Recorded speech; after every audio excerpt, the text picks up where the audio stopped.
সহবাসের আগে যে দুটি খাবার খাওয়া আপনাদের জন্য উচিত। তো যারা বিবাহিত ভাই ও বোনেরা আছেন, আপনারা অনেক কিছুই জানেন না। তো আপনারা সহবাসের আগে যদি এই দুটি খাবার খান, তাহলে আপনারা সহবাসে তৃপ্তি অনুভূতি করতে পারেন। তো লজ্জা নয়, জানতে হবে। তো প্রিয় পর্দার আড়ালের মা ও বোনেরা এবং সম্মানিত মুরব্বিয়ান এবং প্রাণপ্রিয় যুবক ভাইয়েরা, সকলকে ইসলামের দাওয়াত চ্যানেলের পক্ষ থেকে জানাচ্ছি অসংখ্য ধন্যবাদ এবং শুভেচ্ছা। আসসালামু আলাইকুম রহমতুল্লাহি ওয়া বারাকাতুহু। তো আমি আজকে যে বিষয়টি নিয়ে আলোচনা করছি, তো মিলনের আগে যে দুটি খাবার খাওয়া উচিত। তো আপনাদের কাছে আমাদের একটাই অনুরোধ, যারা আমার ভিডিওটি শুরু থেকে শেষ পর্যন্ত দেখবেন, তারা যেন স্কিপ না করে পুরো ভিডিওটি দেখেন, তাহলে আপনারা অনেক কিছু জানতে পারবেন। বিশেষ করে আমাদের যুবক ভাইদেরকে উদ্দেশ্য করে বলা, যেন সহবাসে তার স্ত্রীকে বেশি সুখ দিতে পারেন। তো কথা না বাড়িয়ে চলে যাচ্ছে মূল আলোচনায়। তো মূল আলোচনাটি হচ্ছে মিলনের আগে যে দুটি খাবার। তো মিলনের আগে যে দুটি খাবার খেয়ে বাড়িয়ে নিন সহবাসের সময় আরো খুশি রাখুন স্ত্রীকে। তো আমি আবারও বলছি, মিলনের আগে যে দুটি খাবার খেয়ে বাড়িয়ে দিন সহবাসের সময় আরো বেশি খুশি রাখুন আপনি আপনার স্ত্রীকে। তো সহবাসের 1 ঘন্টা আগে যে দুটি খাবার খেয়ে যৌন মিলনের বা ফিজিক্যাল রিলেশন সময় বাড়িয়ে নিন স্ত্রীকে বা ওয়াইফ খুশি করে বীর্যপতন নিয়ন্ত্রণ রাখুন। তো অনেক পুরুষের যৌন মিলনের সময় খুব তাড়াতাড়ি বীর্যপতন হয়, তো কাঙ্ক্ষিত সুখ স্ত্রীকে দিতে পারে না। আমাদের আজকের টিউটোরিয়ালটি তাদের জন্য, যাদের খুব তাড়াতাড়ি বীর্যপতন হয়। মিলনে পুরুষের অধিক সময় নেওয়া পুরুষত্বের মূল যোগ্যতা হিসেবে গণ্য হয়। তো যে কোনো পুরুষ বয়সের সাথে সাথে মিলনের নানাবিধ উপায় শিখে থাকে। এখানে বলে রাখতে চাই, 25 বছরের কম বয়সী পুরুষ সাধারণত বেশি সময় নিয়ে মিলন বা ফিজিক্যাল রিলেশন করতে পারে না, তবে তারা খুব অল্প সময়ের ব্যবধানে পুনরায় উত্তেজিত উত্তপ্ত হতে পারে। তো 25-এর পর বয়স যত বাড়বে, মিলন পুরুষ ততই বেশি সময় নেবে, কিন্তু বয়স বৃদ্ধির সাথে সাথে পুনরায় জাগ্রত বা এরেকশন হওয়ার ব্যবধান বাড়তে থাকে। তাছাড়া এক নারী কিংবা এক পুরুষের সাথে বারবার মিলন করলে যৌন মিলন বেশি সময় দেওয়া যায় এবং মিলনের বেশি তৃপ্তি পাওয়া যায়। তো কারণ স্বরূপ নিয়মিত মিলনে একে অপরের শরীরের এবং ভালো লাগা মন্দ লাগা পছন্দ সহ আশা ভঙ্গি সুখ দেওয়া নেওয়া পদ্ধতি সিস্টেম ইত্যাদি সম্পর্কে ভালোভাবে অবহিত থাকে। উল্লেখ্য যা বলেন, তো এক তরকারি দিয়ে যেমন খেতে ভালো লাগে না, তাই প্রতিদিন এক নারী ভোগের লালসা তাদের অনুভব করছে। দয়া করে মিথ্যাচার করবেন না, এমন যুক্তি ভিত্তিহীন পরকীয়া আমাদের সমাজ ব্যবস্থাকে ধ্বংস করেছে।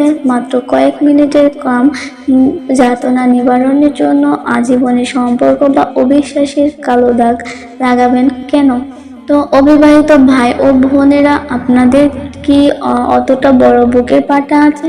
যদিও বিয়ের পরে আপনি জানেন যে আপনার স্ত্রী সতী নয়, তখন তার সাথে বাকি জীবন কিভাবে কাটাবেন? তাহলে কেন শুধু শুধু বিবাহ পূর্ব মিলনের ফিজিক্যাল রিলেশনের জন্য ব্যাকুলতা? যে ধরনের নারীকে আপনি গ্রহণ করতে পারবেন না, অথচ সে আপনি অন্য পুরুষের ভবিষ্যৎ বধূর সতীত্ব লুটবেন।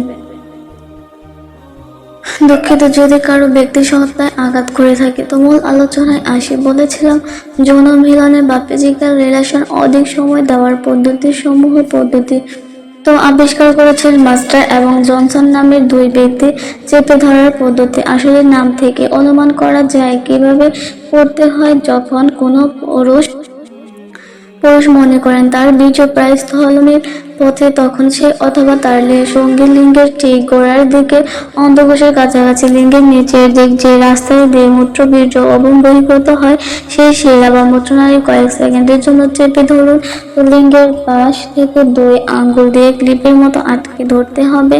চাপ ছেড়ে দেওয়ার পর 30 থেকে 45 সেকেন্ডের মতো সময় বিরতি নিন। এই সময় লিঙ্গ সঞ্চারণ বা কোনো প্রকার যৌন কার্যক্রম থেকে বিরত রাখুন। এই পদ্ধতিতে বা সিস্টেম এর ফলে পুরুষ কিছুক্ষণের জন্য লিঙ্গের দৃঢ়তা হারাবেন, কিন্তু 45 সেকেন্ডের পুনরায় কার্যক্রম চালু করে লিঙ্গ আবারও আগের দৃঢ়তা তো ফিরে পাবেন। সুইচ পদ্ধতি এক মিলনে বা ফিজিক্যাল রিলেশন আপনি যতবার খুশি ততবার করতে পারেন। তো মনে রাখবেন, সব পদ্ধতি কার্যকারিতা বা অভ্যাস বা প্র্যাকটিসের উপর নির্ভর করে, তাই প্রথমবার ফল পাওয়ার চিন্তা করা বোকামি হবে। তো পদ্ধতি বা সিস্টেম 2, সংকোচন বা ট্রেন্সিং। এই পদ্ধতি সিস্টেম সম্পর্কে বলার আগে আমি আপনাদের কিছু বেসিক ধারণা দিই।